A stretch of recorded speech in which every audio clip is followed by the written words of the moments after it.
Ministro da Educação, da reitora da Unifesp e das demais autoridades presentes, faz o descerramento da placa de inauguração do edifício acadêmico e administrativo da Escola Paulista de Política, Economia e Negócios, Campus Osasco, da Unifesp.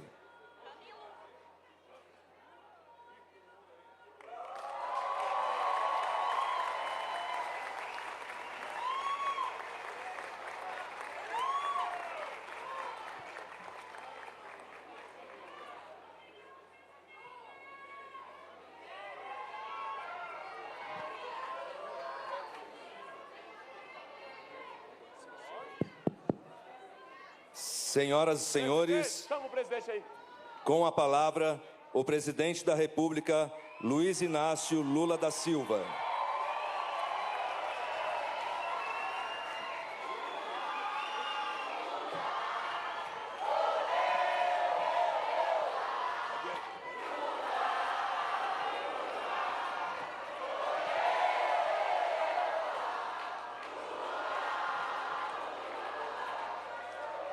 Companheiros e companheiras de Osasco, companheiros e companheiras estudantes, companheiras e companheiros professores, companheiras e companheiros trabalhadores da educação da cidade de Osasco.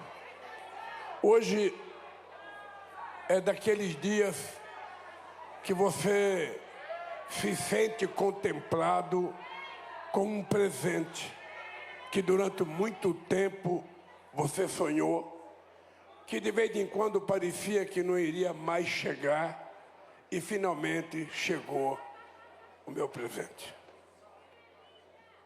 Foi em 2008, como disse a nossa reitora, que nós começamos a pensar nisso aqui. Foi em 2008 que a gente resolveu comprar um terreno.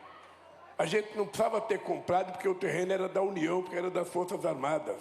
Mas a gente resolveu comprar para fazer uma coisa muito saudável e atender também, naquele tempo, o Exército, que precisava de um dinheirinho. Nós compramos, eu imaginava que essa universidade seria inaugurada ainda quando eu fosse presidente, até dia 31 de dezembro de 2010. Não foi possível, porque um pouco é burocracia, um pouco é alguma coisa, tem muito a ver também com a vontade de trabalhar do reitor, do ministro da Educação, do presidente da República e de muita gente. As coisas nem sempre acontecem como a gente quer. E eu fui ficando frustrado, e toda vez, prefeito, que eu encontrava o Emílio, eu falava: Emílio, cadê a nossa universidade, Emílio? Porra, não é possível que a gente não inaugura aquela universidade. Bom, passou o tempo, e nós agora estamos aqui inaugurando a universidade. Eu estou alegre e estou triste, porque o pé de jequitibá que eu plantei morreu. Foi um pé de jequitibá que nasce morto. Ou seja, obviamente que faltou alguém para jogar água, faltou alguém para cuidar. E agora, quando o Camilo estava falando, eu estava pensando, vocês aqui de Osasco, vocês, estudantes dessa universidade, sabem fazer a diferença do que é o ministro da Educação do meu governo, do que foi o Fernando Haddad, do ministro da Educação do outro governo, que era dessa universidade e era professor aqui. Vocês sabem a diferença. Vocês sabem a diferença. Não só santo de casa não faz milagre, como o santo de casa, da qualidade dele, atrapalha e presta um desserviço ao país em se tratando de educação. Veja, eu sou uma pessoa que tem uma relação com Osasco muito grande. Eu venho a Osasco antes de criar o PT, Emílio. Eu vim a Osasco fazer porta de fábrica. Quando o Emílio era oposição sindical aqui, quando o Zé Pedro era oposição sindical. Depois eu tive uma relação extraordinária com o Sindicato dos Metalúrgicos, no tempo do companheiro Enos Amorina, que ajudou a criar o PT. Estou aqui com o Ratinho, atual presidente do sindicato, com o Jorginho, que é vice-presidente. Porque a gente teve uma relação. Em 1986, eu fui candidato a deputado federal. E fui o deputado federal mais votado em Osasco. Fui o mais votado em São Bernardo, em Santo André, em Santos, em Campinas, em Guarulhos, em todas as cidades operárias desse país. Eu fui o deputado federal mais votado. Mas a minha relação é com porta de fábrica. A minha relação era chegar aqui 5 horas da manhã para fazer porta de fábrica, para brigar pela tentativa de melhorar a vida do povo trabalhador metalúrgico aqui, como eu fazia lá em São Bernardo, quando era presidente do sindicato. Então a minha relação não é uma relação de alguém que vem de vez em quando. Eu venho aqui de vez em sempre. Venho de vez em sempre. E estava ansioso, faz tempo que eu estou querendo vir aqui. Desde que eu tomei posse, eu estou cobrando. Vamos terminar a universidade, porra, não é possível. Vamos terminar a universidade. E hoje, graças a Deus, ela está pronta com alguma coisa faltando. Eu, quando vejo os alunos levantando as plaquinhas deles aqui, eu fico imaginando o seguinte.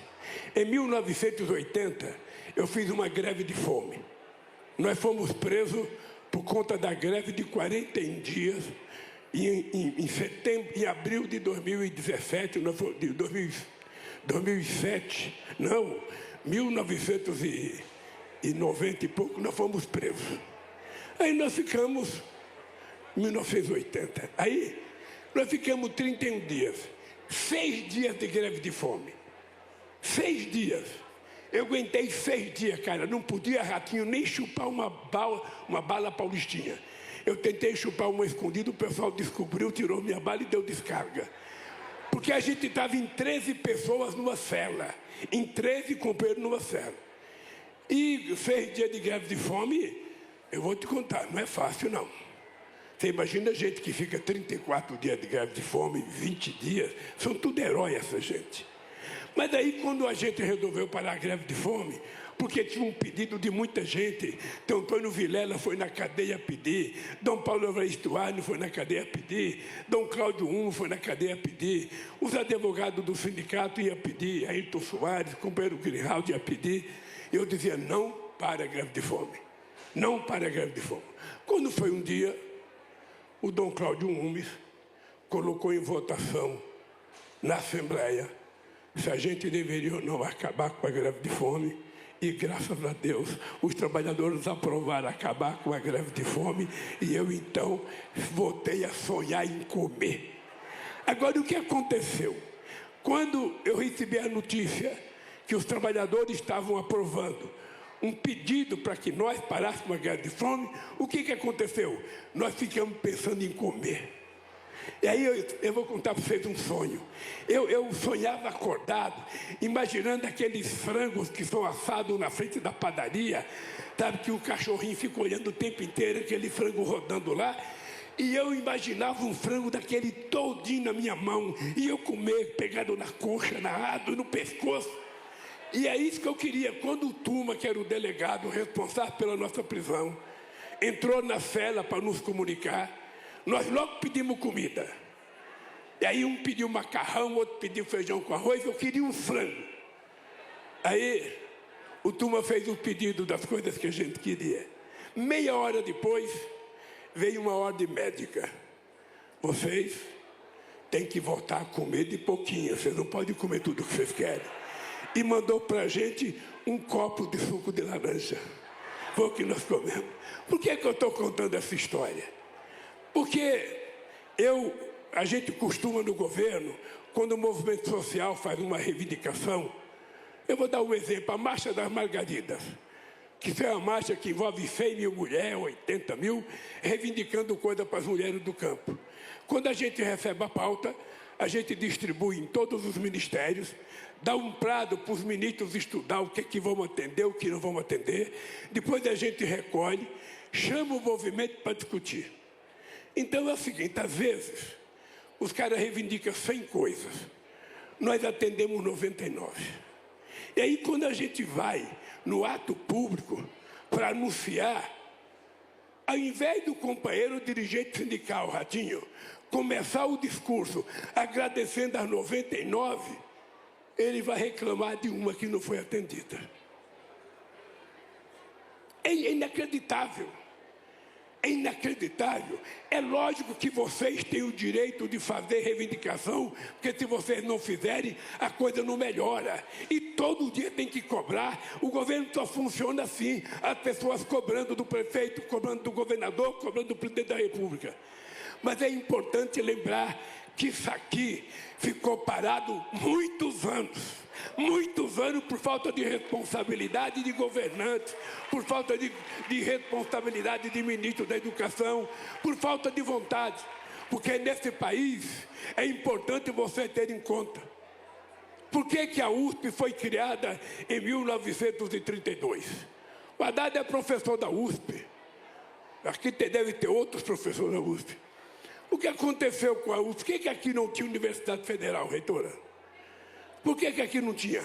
Aqui não tem nem Universidade Federal e não tem nenhuma avenida com o nome de Getúlio Vargas, que foi o presidente que tirou os trabalhadores da semi-escravidão e deu direito aos trabalhadores. Não tem uma rua com o nome de Getúlio Vargas. Sabe por quê?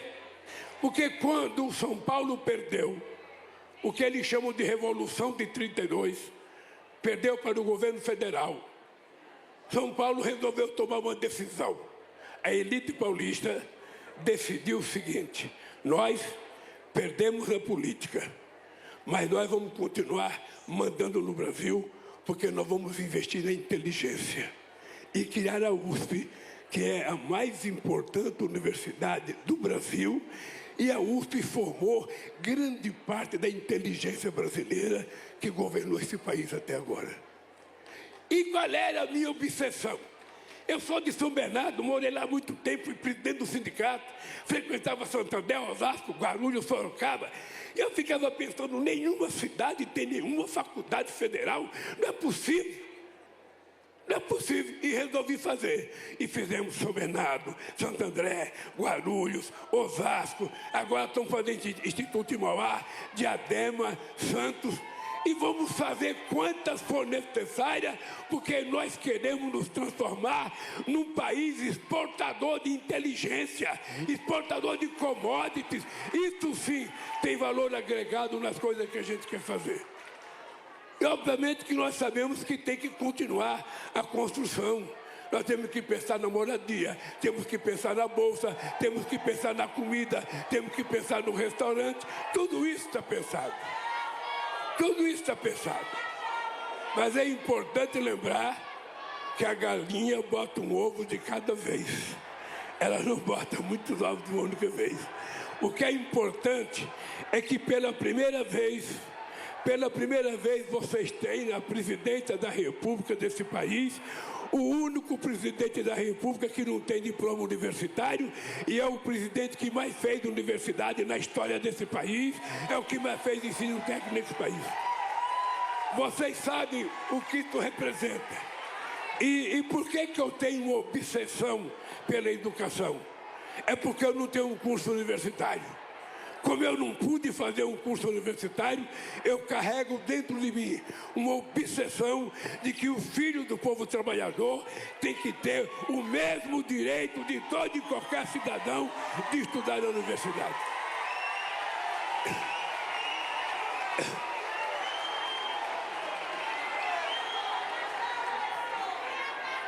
Então, companheiros, eu tenho consciência do atraso desse país.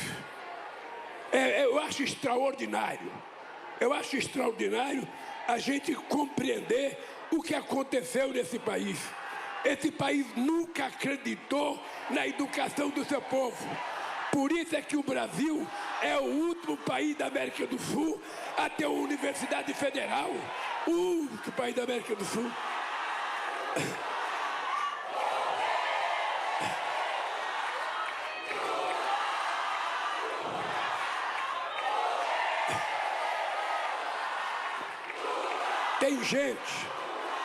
Tem gente que não gosta que essas coisas aconteçam. Tem gente que não gosta, porque esse país achava que pobre trabalhador tem que trabalhar. Quem tem que estudar são os filhos do rico que vão para Londres, para Chicago, para Paris, para Madrid, para Coimbra. E nós queremos é que uma filha de uma empregada doméstica possa ser médica, possa ser dentista, possa ser engenheira. É isso que nós queremos.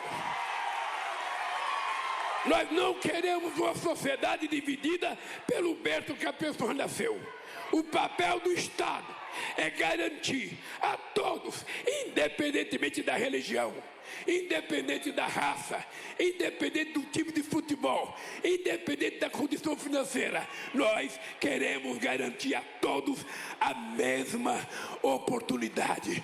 Que entre numa sala de aula a filha da doutora com o filho da empregada doméstica e que estudem e disputem a vaga. É esse país que eu quero criar e vou criar. É esse país que nós já criamos. Porque eu sei de experiência própria o que é um trabalhador formado e o que é um cara não formado. Eu sei quanto ganha um peão de fábrica que não tem profissão e sei quanto ganha um peão de fábrica que tem profissão. Eu sei um peão que não tem profissão tem dentro da sua casa e sei um peão formado tem dentro da sua casa. Eu sei a dignidade que um trabalhador dá para os seus filhos quando ele consegue escapar e ganhar mais do que o salário mínimo. Isso é a situação dos trabalhadores que ganham menos nesse país. Porque é preciso acabar com esse conceito escravagista de que pobre não gosta de coisa boa. Pobre quer ir no fim da feira para pegar as coisas amassadas e mais baratas. Pobre gosta de comer mal. Pobre só gosta de carne de segunda. Pobre só gosta de se vestir mal. É mentira. A gente gosta de tudo que é bom nesse país.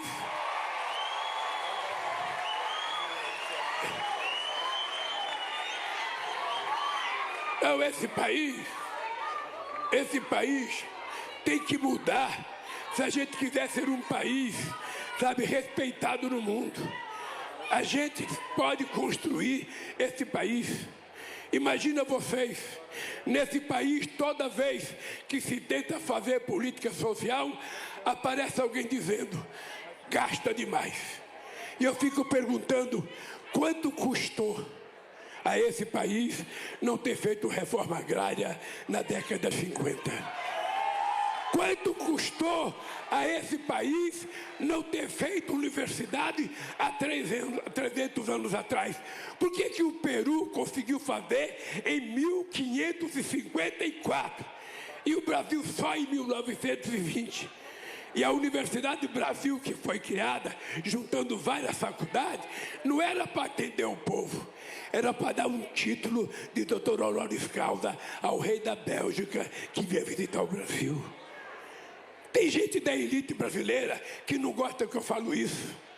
Tem gente que fala, gente, não pode falar eles e nós somos todos iguais. Não é verdade, nós não somos todos iguais. Tem gente que come 10 vezes por dia e tem gente que passa 10 dias sem comer. Esse é um país que nós queremos consertar. E é por isso que a educação é investimento. Podem não gostar, mas nós vamos investir na formação de meninas e meninos desse país. Nós queremos os mais pobres, nós queremos a classe média, queremos os mais ricos sendo tratados em igualdade de condições, que vençam o melhor, mas todo mundo partirá do mesmo lugar. Não tem privilégio, não tem quebra-galho, tem oportunidade. Oportunidade. Eu sei que tem gente que fala, mas o Lula fala como se fosse ele que fizesse. Falo, porque eu me comparo com os outros. Eu me comparo com os outros. É muito estranho do ponto de vista intelectual, que seja um presidente da República que não tem diploma universitário, que fez mais universidade, mais extensão universitária, mais Instituto Federal e que acredita piamente que a educação é a arma mais importante para colocar o Brasil no patamar mais elevado de competitividade. Eu cheguei aqui, peguei a nossa reitora e falei, reitora, eu vi escrito os cursos que a gente faz aqui. Eu acho maravilhoso. Qualquer curso para mim é maravilhoso. Mas nós Nós estamos mudando algumas coisas. Nas escolas técnicas agora, nós queremos curso profissional. Eu quero que o pessoal do curso técnico saia com uma profissão. Porque quando você tem uma profissão, você vai procurar emprego, o cara pode dizer não tem vaga, mas ele pega o teu currículo. Quando você não tem profissão, o cara nem olha o teu pedido, nem olha a tua carteira. E eu tenho consciência de quanto a educação é importante para a mulher. Se as mulheres estiverem bem formadas, se as mulheres tiverem profissão, elas não vão aguentar um homem dentro de casa ofendendo elas, agredindo elas, por conta de um prato de comida, porque ela vai ganhar o seu próprio sustento. Tudo isso, companheiros, é experiência de vida. Lamentavelmente, eu não consegui fazer um curso, mas eu consegui aprender.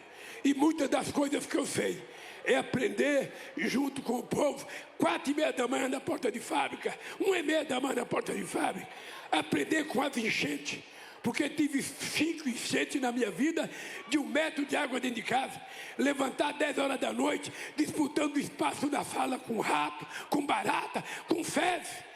Eu sei o que é isso. Eu sei o que é morar num quarto de cozinha com 13 pessoas. Eu sei o que é morar numa casa de 33 metros quadrados. E eu morei com a mulher, 3 filhos, 2 cachorros e uma sogra. E estou feliz, nunca reclamei.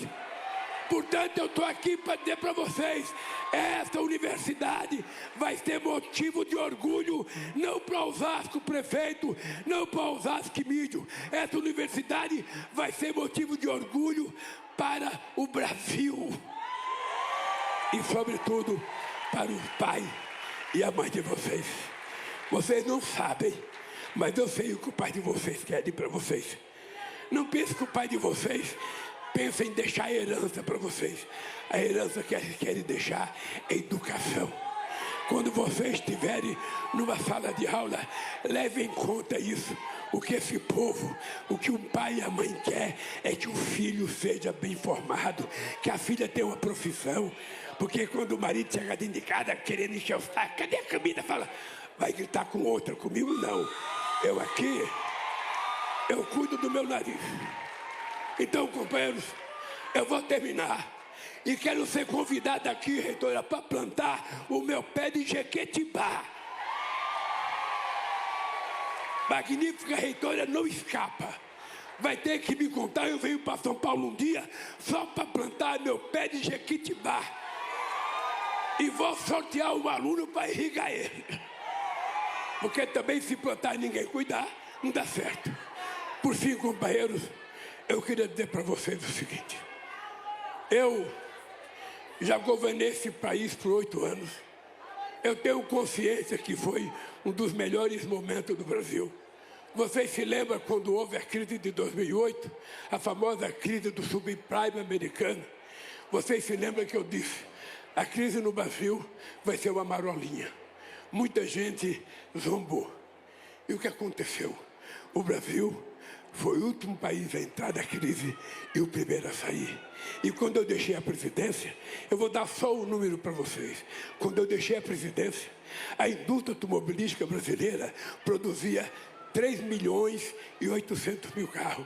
Quando eu votei 15 anos depois, a indústria automobilística só produz 1.800.000 carros. Metade do que aquilo que a gente vendia há 15 anos atrás. E assim foi tudo nesse país.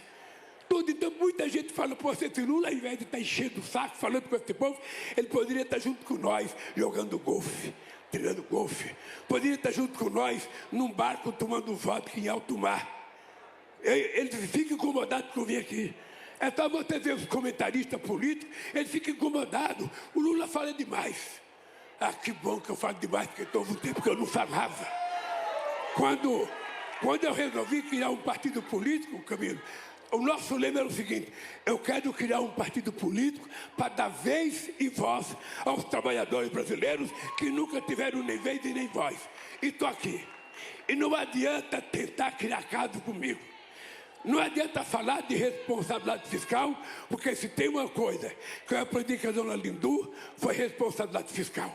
cuidar do meu pagamento, cuidar do meu salário, cuidar da minha família. E hoje a minha família é o Brasil. São 213 milhões de filhos que nós temos que cuidar. E só vai dar certo se a economia estiver arrumada. Só vai dar certo se a economia estiver arrumada.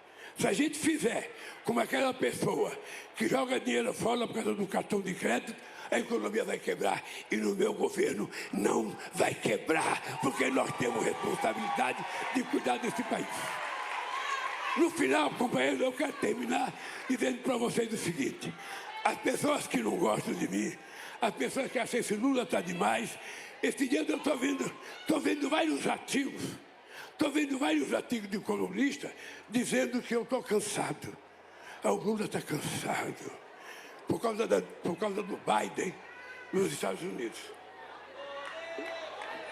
O Lula está cansado. Então, eu queria falar duas coisas. Primeiro, todos que acham que eu estou cansado, eu convido a fazer uma agenda comigo durante o meu mandato. Se ele aguentar levantar às 5 horas da manhã e dormir meia-noite todo dia, aí ele pode dizer que eu estou cansado. Eu quero ver quem fala que eu estou cansado, que está sentado com a bunda na cadeira escrevendo, se tem coragem de levantar e ir para a rua para andar. Eu estou andando nesse país desde quinta-feira. Eu já fui a Minas Gerais, já fui a Belo Horizonte, a Contagem, já fui a Juiz de Fora, já fui ao Rio de Janeiro inaugurar cada, já fui a Pernambuco, já fui, a Bahia, e agora estou aqui em Osasco. Ontem eu fui a Campinas. E amanhã, domingo à noite, eu viajo para Bolívia para participar do Mercosul. Vou lá, primeiro no Paraguai, depois. Então, quem achar que o Lulinha está cansado, pergunte para a Janja. Pergunte para a Janja. Ela é testemunha ocular. Quando eu falo que eu tenho 70 anos de idade, energia de 30 e tesão de 20, eu estou falando com conhecimento de causa. E, portanto, não adianta tentar atrapalhar a minha vida. Não adianta tentar prejudicar o Haddad, prejudicar o Camilo. Sabe por quê? Porque eu tenho consciência que eu não sou eu sou vocês. Eu sou vocês. Então, é isso que dá força para a gente consertar esse país. Estejam certos, nós vamos consertar o país. O Haddad foi o melhor ministro da educação do meu país. Agora, o Camilo tem que ser melhor do que ele. O Paulo Teixeira tem que ser o melhor ministro, porque nós temos que trabalhar. Temos que trabalhar e temos que trabalhar. E a todos vocês, por favor, não parem de reivindicar. Não pare de levantar o cartaz de vocês, porque isso é oxigênio para quem é honesto e trabalha por esse país. Um abraço, gente. Felicidade a Osasco e ao povo de Osasco.